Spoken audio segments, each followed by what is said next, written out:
Muy bien, continuamos entonces con nuestra discusión de mecanismos de hipoxemia y de falla respiratoria y ahora vamos a discutir el mecanismo de Shunt.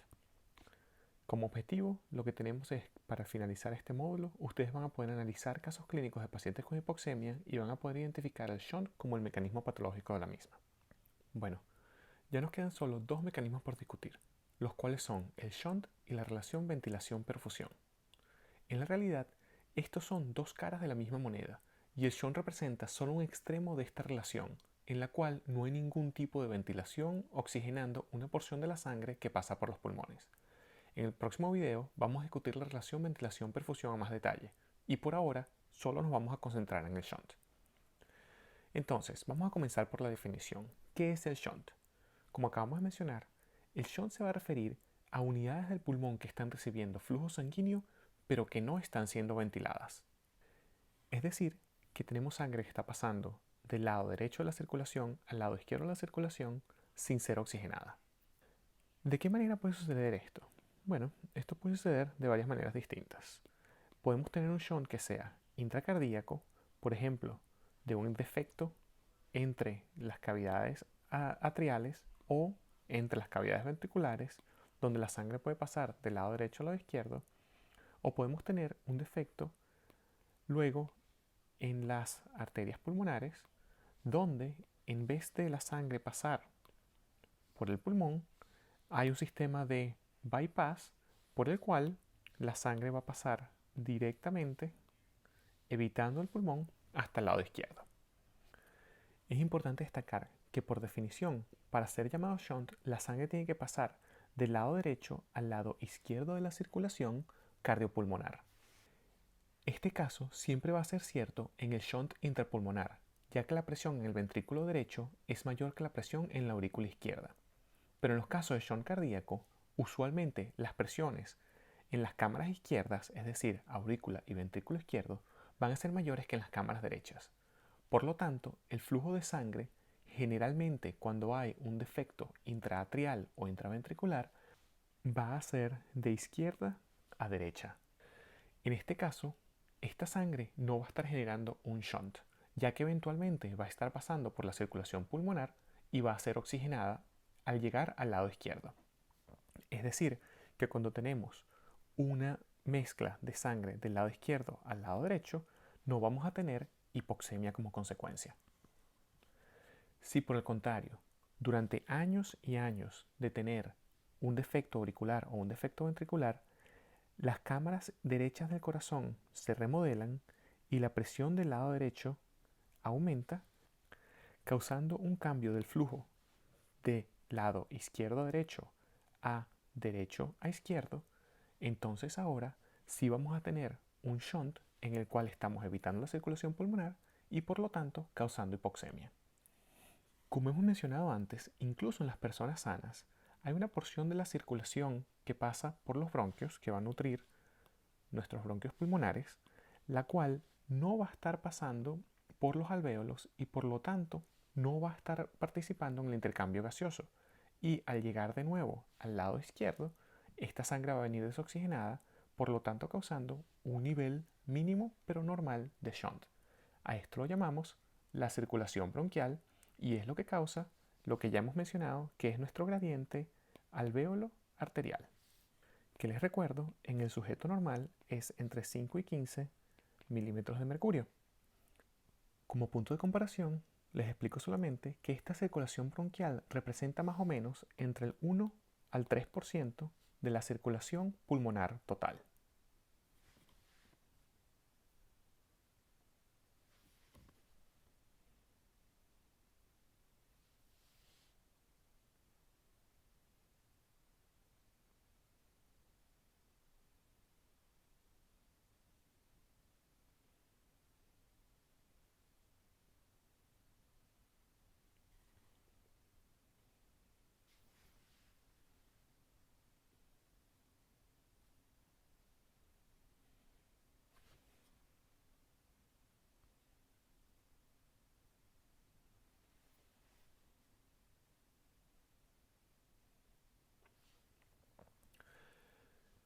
Como ya mencionamos, el shunt puede ser intracardíaco, o puede ser intrapulmonar.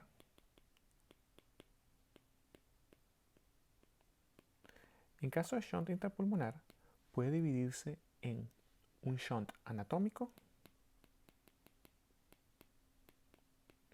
o un shunt fisiológico.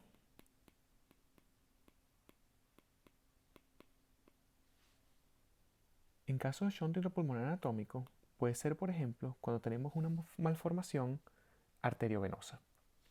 En este caso, en vez de tener una arteria que está pasando justamente por el capilar pulmonar, lo que tenemos es que vamos a tener una arteria que se mezcla directamente a una vena y que no está pasando por ningún punto cerca del alvéolo.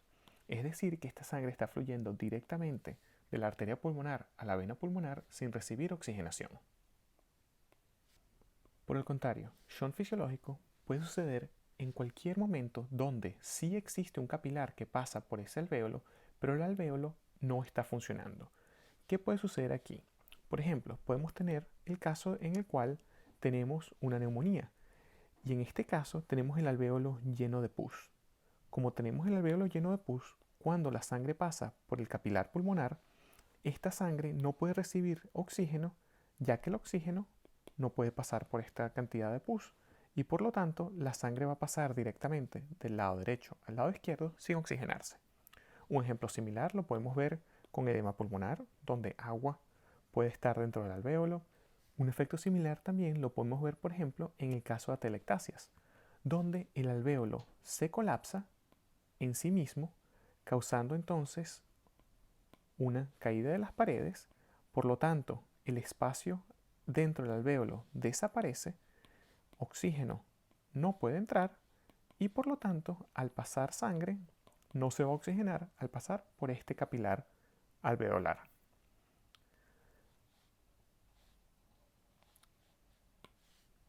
Por último ejemplo de este mismo efecto, lo podemos tener cuando tenemos una obstrucción a nivel de un pulmón. Por ejemplo, digamos que tienen un paciente pediátrico quien se tragó sin culpa un maní, el cual llegó a un bronquio. Al llegar a este bronquio, este cuerpo extraño va a estar bloqueando el bronquio completo y todo el área que está por debajo de esto no va a estar recibiendo oxígeno. Es decir, el oxígeno de nuevo no puede pasar hasta ahí y todos esos alvéolos van a estar sin ninguna cantidad de oxígeno adentro. Todo ese área, cuando pasa la sangre, esta no va a ser oxigenada y por lo tanto va a estar generando el mecanismo de shunt. Recapitulando entonces, el shunt puede ser intracardíaco o intrapulmonar y a nivel intrapulmonar puede ser anatómico o fisiológico. El resultado de cualquiera de estos va a ser que sangre está pasando del lado derecho de la circulación al lado izquierdo de la circulación sin ser oxigenada.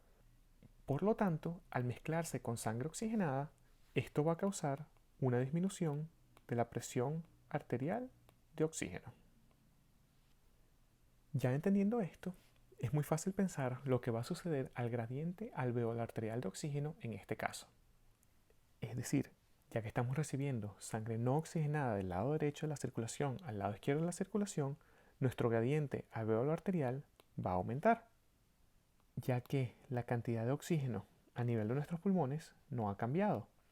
Incluso cuando tenemos una parte de un alvéolo que colapsa, los otros alvéolos siguen recibiendo oxígeno, pero la sangre que está pasando y no está recibiendo el oxígeno de estos alvéolos va a terminar con un nivel más bajo de oxígeno. De nuevo, es decir, que nuestro gradiente alveolar arterial va a estar aumentado. En este caso, el aumento del gradiente no está sucediendo porque haya ningún problema en la difusión de oxígeno, sino porque la sangre venosa desoxigenada está bajando el nivel de oxígeno a nivel arterial. Es decir, que los gases alveolares no van a representar los gases arteriales. ¿Cuál va a ser entonces el efecto de dar oxígeno suplementario a nuestro paciente? Bueno, a diferencia de los casos anteriores, en el shunt, al dar oxígeno, nada va a cambiar. Claro, esto depende de la severidad del shunt, ya que si el shunt es muy mínimo, al dar oxígeno puede ser que mejore. Pero en la gran mayoría de los casos, para el momento que ya descubrimos que un paciente tiene un shunt, este paciente está presentando con una hipoxemia significativa. ¿Qué sucede aquí? Bueno, ahora de nuevo tenemos nuestro alvéolo. Y este alvéolo, dos cosas pueden estar pasando. O el capilar está evitando el alvéolo y está pasando muy lejos del mismo, y por lo tanto no hay manera de que el oxígeno pase de un lado al otro, como en el caso nuevo de malformaciones arteriovenosas o de shunts intrapulmonares. Y en este caso, no importa cuánto nosotros aumentemos la presión inspiratoria de oxígeno, no hay manera aquí de que el oxígeno pase, ya que el alvéolo y el capilar están disociados, no están juntos uno del otro. En los otros casos que discutimos de shunt, por ejemplo, shunt fisiológico intrapulmonar, en estos casos ninguna cantidad de oxígeno está entrando al alvéolo, ya sea porque hay una obstrucción, ya sea porque el alvéolo colapsó por tener una telectasias, o ya sea porque el alvéolo está lleno de pus o lleno de cualquier material que lo está obstruyendo. En este caso, el oxígeno no va a poder entrar al alvéolo y por lo tanto, incluso cuando el vaso sanguíneo capilar esté en la posición correcta, no hay manera de que este oxígeno pueda atravesar este alvéolo colapsado o lleno de pus o con una obstrucción, y por lo tanto, no importa qué tanto oxígeno le demos al paciente, la hipoxemia no se va a corregir al suplementarlo. Es decir, podemos poner al paciente en una cánula nasal, podemos poner al paciente en una máscara de oxígeno, y sin embargo, al nivel de la presión arterial de oxígeno va a estar siempre disminuido. Y cuando esta sangre desoxigenada se mezcla con la sangre oxigenada al final en el corazón izquierdo, va a bajar la presión parcial de oxígeno a nivel arterial y por lo tanto va a terminar causando hipoxemia independientemente de la cantidad de oxígeno que el paciente reciba. En la vida real, este efecto de hipoxemia que no corrige con oxígeno lo vamos a ver cuando la fracción de sangre pulmonar o de flujo pulmonar que pasa por shunt sea alrededor de 30% o más.